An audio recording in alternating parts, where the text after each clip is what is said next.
Hello, thanks for joining the third Cybersafety for Parents Vodcast hosted by Life Education and Intel Security.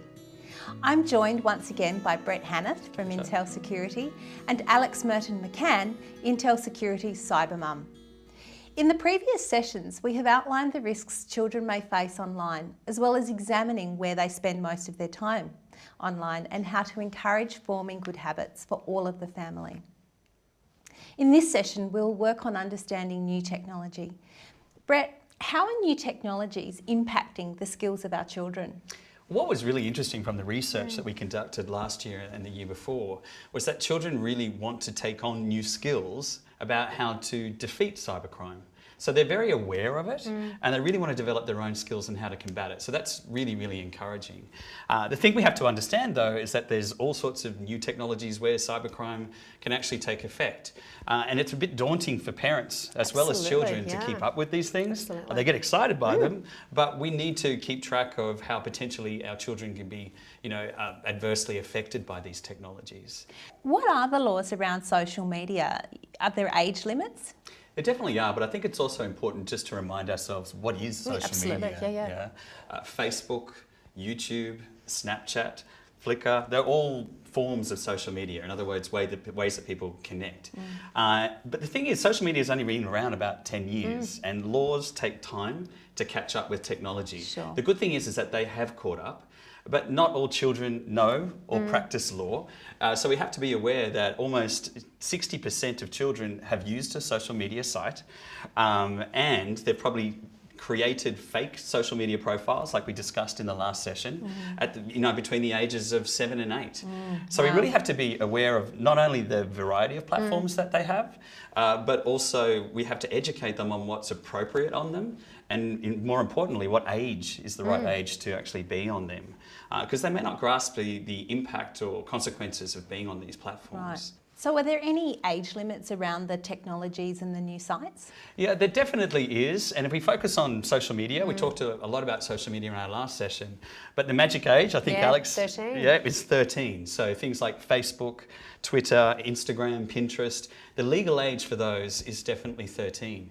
If you start focusing on other media like YouTube, now YouTube, people see it as a place just to consume videos, but remember YouTube is a social platform. You can post videos. Yeah, and so to join those sort of sites and start interacting in a social form, it's actually 18 years. Right, and that's not that surprising considering what you can find on YouTube. But we need to remind ourselves that all you have to do is put in a false birth date and the platform will believe that you're 18 or above. I've even heard some parents actually creating social media accounts because their children is demanding to be on Facebook, to be on Twitter, and they actually lie on their children's behalf. And that's a problem when 59% of children have said that they've used social media platforms even before the age of 10.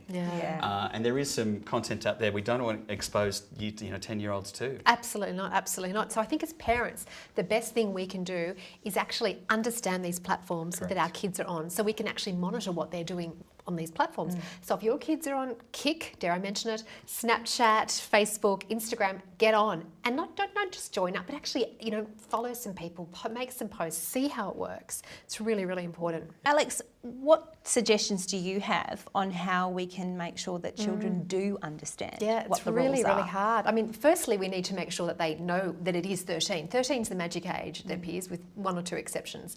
So that before the age of 13, they actually cannot join one of these social media platforms. And I often find with my kids, if I'm trying to get them on side or get them to understand my point of view, I often go into the why. And the reason why they can't be on social media until 13 is, it's in legislation, which affects us in Australia, but it's to protect their privacy. So it's because their best interests, are being held here in high esteem.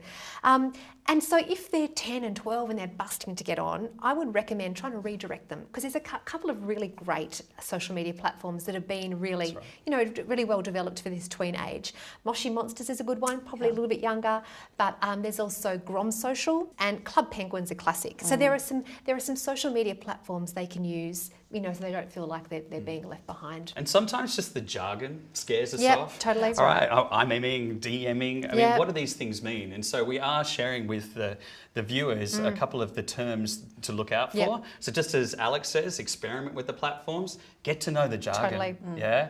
I mean, I had trouble with Raffle, but Yeah, roll on that's floor a big laughing. one. Yeah, it is a big one. yeah, totally. Right? But there are just so many things out there. So they could be, children can actually hide what they're doing through the language and the acronyms that they're actually using. So be aware of those things. We also can, and maybe parents aren't aware, but we can start to lock these devices down. Right? I remember Alex sharing it with us that we shouldn't be too restrictive, but maybe we shouldn't be allowing them to install any application that they want. And so on Apple iPhones and also Android phones, you can actually stop applications being downloaded and have to enter a passcode. Okay. Yeah, so you know, parents can double check, is this application Absolutely. okay? And allow the child to download Right. and actually install it. Right. Alex, a large part of making the most of the online world is forming positive and healthy online habits. So how can we ensure that children develop those healthy online habits? Yeah, look, it's a really, really great question actually, Jo. Something that a lot of families are really starting to implement is the whole concept of a family contract, a family technology plan. Right. So, you know, why not call a family meeting?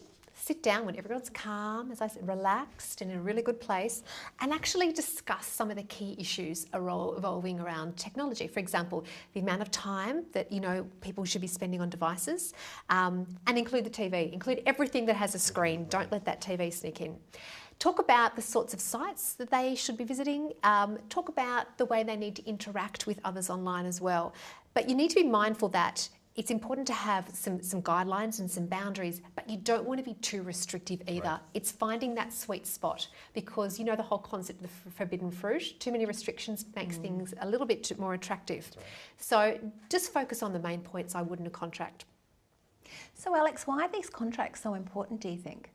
Look, Jo, we're bombarded regularly with studies that show us, you know, some of the negative effects that internet usage can have on our kids. I mean, it can contribute to depression, anxiety, and can actually really muck around with kids' sleep. So having rules in place, whether it's a contract or not, is a great way we can help protect our kids. So some of the rules that I would recommend and use at home with my boys are things like basically no phones during dinner. No phones during dinner is a huge one. It's very rude. I tell them to, you know, get on that phone during dinner. It's all about family time. So that's very important. Using strong passwords is really, really important, and changing them regularly. First of the month is always a good time to change them. Not giving out personal information. I mean, we've been over that before, how devastating it can be, you know, when people actually share far too much information. You know, identities can be stolen. So keeping that nice and tight is really, really important. And only adding people that you have met in real life to your social media platforms is essential. You know, there's too many nasty stories doing the rounds for, you know, for people to take those sorts of risks. And, you know, again, talking to an adult if there is an issue, creating that environment where your kids are comfortable to come to you and talk about their online life is really, really important because, you know, as parents, we're problem solvers and they need to feel confident that they can come and we can help them. Thanks for that. Some really great points there. No problem. A helpful rule Life Education suggests is to tell your child not to give out any personal information online that they wouldn't be happy to disclose with a stranger. Our Cybersafety modules teach children how to be respectful online and what to do if they see hurtful or offensive behaviour, which, according to Intel's research, 53% of children have witnessed and 16% have been victims of. Here are some positive examples of children who have learnt how to be responsible citizens. If I got a mean message about myself or someone, I would tell someone and I'd delete it and I'd try and block the person who sent it so they couldn't send anything else. If I got nasty messages, I would delete them and tell an adult that I trust. I would actually exit the email and tell someone close to me, like my parents or a teacher. If I saw something bad online, I'd ignore it and tell my parents and tell the person who was getting cyberbullied to tell their parent, or if they couldn't tell their parents, another adult.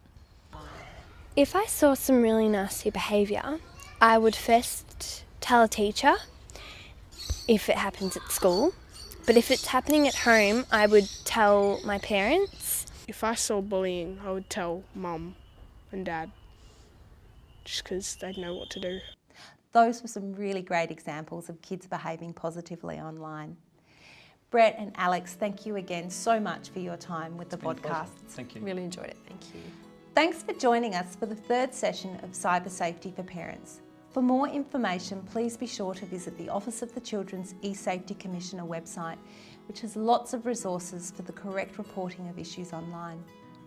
The Life Education website also has many articles on our parent cybersafety section with more information and guides to online behaviour. The Intel Security digital safety site also has some great resources, and don't forget to check out CyberMum's blog and Facebook. Be sure to keep the conversation going online with #Cybersafety.